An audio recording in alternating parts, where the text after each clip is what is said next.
ਤੇ welcome back Hasan live TV ਤੇ ਮਿੱਤਰੋ ਉਮੀਦ ਕਰਾਂਗਾ ਤੁਸੀਂ ਹੋਵੋਗੇ ਠੀਕ। ਭਾਈ ਬਾਰ-ਬਾਰ ਮੇਰੇ ਲਈ ਵੇਖਣ ਡਿਆ ਕਰਨ ਕਿੱਡਿਆ ਕਹੋ ਜੀ ਮਿੱਤਰੋ ਅੱਜ ਦਾ ਵਲੌਗ ਕਰਨੇ ਆ ਸ਼ੁਰੂ। ਅੱਜ ਅਸੀਂ ਆ ਸੰਭੜਿਆਲ 에ਅਰਪੋਰਟ ਤੋਂ 6 ਕਿਲੋਮੀਟਰ ਦੂਰ ਤੇ ਇੱਥੇ ਸਾਨੂੰ ਇੱਕ ਕੰਮ ਕਰਨ ਆਏ ਆ ਮਿੱਤਰੋ ਚੈਨਲ ਨੂੰ ਸਬਸਕ੍ਰਾਈਬ ਕਰੋ, ਵੀਡੀਓ ਨੂੰ ਵੱਧ ਤੋਂ ਵੱਧ ਸ਼ੇਅਰ ਕਰੋ ਤੇ ਅਸੀਂ ਜਿਹੜਾ ਨਾ ਇੱਕ ਵੀਰ ਜੀ ਨੇ ਉਹਨਾਂ ਨੂੰ ਉਡੀਕਣ ਡੇ ਆ। ਇਹ ਸਾਹਮਣੇ ਵੇ ਸਾਰੇ ਦੇ ਸਾਰੇ ਕੰਟੇਨਰ, ਇਸ ਪਾਸੇ ਵੇ ਟਰਾਈਪੋਰਟ ਸੰਭੜਿਆਲ, ਇਹ ਵੇ ਇਹ ਚੌਂਕ ਕਿਹੜਾ ਹੋਇਆ ਭਲਾ?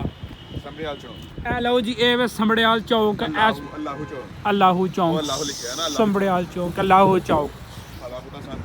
ਲਓ ਜੀ ਮਿੱਤਰੋ ਪਤਾ ਪੁਤਾ ਸਾਨੂੰ ਕੋਈ ਨਹੀਂ ਹੈ, ਬਹਰਹਾਲ ਸੰਭੜਿਆਲ ਚੌਂਕ ਇਹ ਬਿਲਕੁਲ ਇੰਜ ਕਰਕੇ ਇੱਤਲ ਨੂੰ ਜਾਣਾ ਨਾ 6 ਕਿਲੋਮੀਟਰ ਤੋਂ 에ਅਰਪੋਰਟ ਆਈ ਨਾ ਤੇ 8 ਕਿਲੋਮੀਟਰ ਬਾਅਦ ਸਾਡਾ ਪਿੰਡ ਆ ਜਾਣਾ। ਲਓ ਜੀ ਮਿੱਤਰੋ ਇਸੇ ਖੁਸ਼ੀ ਦੇ ਵਿੱਚ ਚੈਨਲ ਨੂੰ ਸਬਸਕ੍ਰਾਈਬ ਕਰੋ, ਸ਼ੇਅਰ ਕਰੋ। ਅਸੀਂ ਇੱਕ ਵੀਡੀਓ ਕਰਨੇ ਆ ਵੀਰ ਜੀ ਨੂੰ ਅਸੀਂ ਸਮਾਨ ਦੇਣਾ ਵੀ ਹੈ ਜਿਹੜਾ ਕਿ ਸੋਦੀਆ ਜਾਣਾ ਤੇ ਅੱਲਾ ਕੀਤਾ ਹੁਣ ਆਉਂਦੇ ਨੇ ਉਹਨਾਂ ਨੂੰ ਸਮਾਨ ਸਮੂਨ ਦਈਏ ਤੇ ਆਪਣਾ ਫ੍ਰੀ ਹੋਈਏ ਤੇ ਫਿਰ ਅੱਲਾ ਕੀਤਾ ਮਿੱਤਰੋ ਪੇਟ ਪੂਜਾ ਵੀ ਕਰਨੀ ਮਿੱਤਰੋ। ਨਾਲੇ ਨਾ ਇੱਕ ਸਭ ਨਾਲੋਂ ਵੱਡੀ ਤੁਹਾਨੂੰ ਇੱਕ ਗੁੱਡ ਨਿਊਜ਼ ਦੇਣੀ ਹੈ। ਜ਼ੇਬ ਭਾਈ ਨੇ ਆਪਣੇ ਅੱਲਾ ਕੀਤਾ ਜਿਹੜਾ ਨਾ ਬੜੀ ਹੀ ਆਉਣ ਵਾਲੇ 1-2 ਦਿਨਾਂ ਦੇ ਵਿੱਚ ਨਾ ਤੁਹਾਨੂੰ ਇੱਕ ਬੜੀ ਵੱਡੀ ਇੱਕ ਗੁੱਡ ਨਿਊਜ਼ ਦਿਆਂਗੇ ਕਿਉਂ ਜ਼ੇਬ ਭਾਈ? ਲਓ ਜੀ ਪੂਰੇ ਪਿੰਡ ਨੂੰ ਦਾਵਤ ਹੋਏਗੀ ਇਨਸ਼ਾਅੱਲਾ। ਅੱਲਾ ਖੈਰ ਰੱਖੀ ਇਤਵਾਰ ਵਾਲੇ ਦਿਨ ਤੇ ਇਤਵਾਰ ਵਾਲੇ ਦਿਨ ਇਨਸ਼ਾਅੱਲਾ ਤੇ ਅੱਲਾ ਖੈਰ ਰੱਖੀ ਇਤਵਾਰ ਵਾਲੇ ਦਿਨ ਅੱਲਾ ਕੀਤਾ ਪੂਰੇ ਭਾਰਤ ਨਾਲ ਪੂਰੇ ਪਿੰਡ ਦੀ ਦਾਵਤ ਹੋਏਗੀ। ਦੂਜੇ ਨੰਬਰ ਤੇ ਗੱਲ ਇਹ ਵੀ ਮਿੱਤਰੋ ਵੋਟਾਂ ਦਾ ਦਿਨ ਬਸ ਅੱਲਾ ਕੀਤਾ ਕੁਛ ਘੰਟੇ ਰਹਿ ਗਏ ਨੇ। ਕੱਲ ਅੱਲਾ ਕੀਤਾ ਵੋਟ ਜਿਹੜੇ ਨੇ ਉਹ ਪੈਣੇ ਸਟਾਰਟ ਹੋਈ ਨੇ ਅੱਲਾ ਕੀਤਾ 8 ਵਜੇ ਤੋਂ ਲੈ ਕੇ ਤੇ 5 ਵਜੇ ਤੱਕ ਖੁੱਲ ਡੁੱਲ ਕੇ ਵੋਟ ਪਾਣੇ ਨੇ।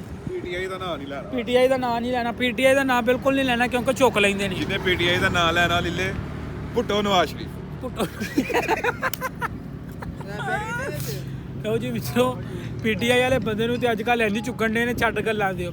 ਇੱਕ ਤੁਹਾਨੂੰ ਹਾਸੇ ਵਾਲੀ ਗੱਲ ਦੱਸਾਂ ਮਿੱਤਰੋ, ਅਸਲਾਮ ਅਲੈਕੁਮ। ਇੱਕ ਨਾ ਸਾਡੇ ਵਾਲੇ ਪਾਸੇ ਨਾ ਜਿਹੜਾ ਛੋਟਾ ਹੋਵੇ ਨਾ ਵੋਟ ਉਹਦਾ ਇੰਤਖਾਬੀ ਨਿਸ਼ਾਨ ਹੈ ਦਾਤਰੀ, ਠੀਕ ਹੈ ਦਾਤਰੀ ਉਹਦਾ ਇੰਤਖਾਬੀ ਨਿਸ਼ਾਨ ਹੈ। ਤੇ ਹੁਣ ਤੇ ਐਡਾ ਕੁ ਰੋਬ ਪਾ ਰਿਹਾ ਨਾ ਪੁਲਿਸ ਨੇ ਤੇ ਫੌਜ ਨੇ ਆਜ਼ਾਦ ਉਮੀਦਵਾਰਾਂ ਤੇ ਹੁਣ ਜਿਹੜਾ ਬੰਦਾ ਵੀ ਕਰਦਾ ਨਾ ਉਹ ਆਪਣਾ ਪੱਟੇ ਛੱਟੇ ਵੱਢਣ ਜਾਂਦਾ ਦਾਤਰੀ ਵਾਸਤੇ ਵੀ ਉਹਦੇ ਤੋਂ ਵੀ ਉਹ ਬੰਦੇ ਡਰਦੇ ਨੇ ਕਿ ਐਵੇਂ ਅਸੀਂ ਦਾਤਰੀ ਲੈ ਕੇ ਜਾਏ ਤੁਹਾਨੂੰ ਚੁੱਕ ਨਾ ਲੈਣ।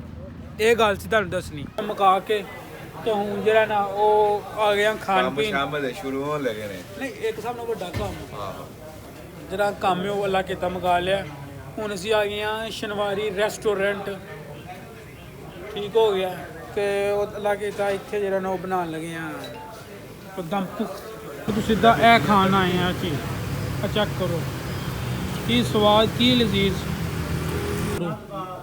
ਆ ਗਿਆ। ਅੱਲਾ ਕੀਤਾ ਬਿਹਤਰੀਨ VIP ਦੇਸੀ ਮਾਹੌਲ ਦੇ ਨਾਲ ਅਸੀਂ ਖਾਣ ਲੱਗੇ। ਅੱਲਾ ਕੀਤਾ ਸੱਜੀ ਬਿਸਮਿਲ੍ਲਾਹਿਰ ਰਹਿਮਾਨਿਰ ਰਹੀਮ।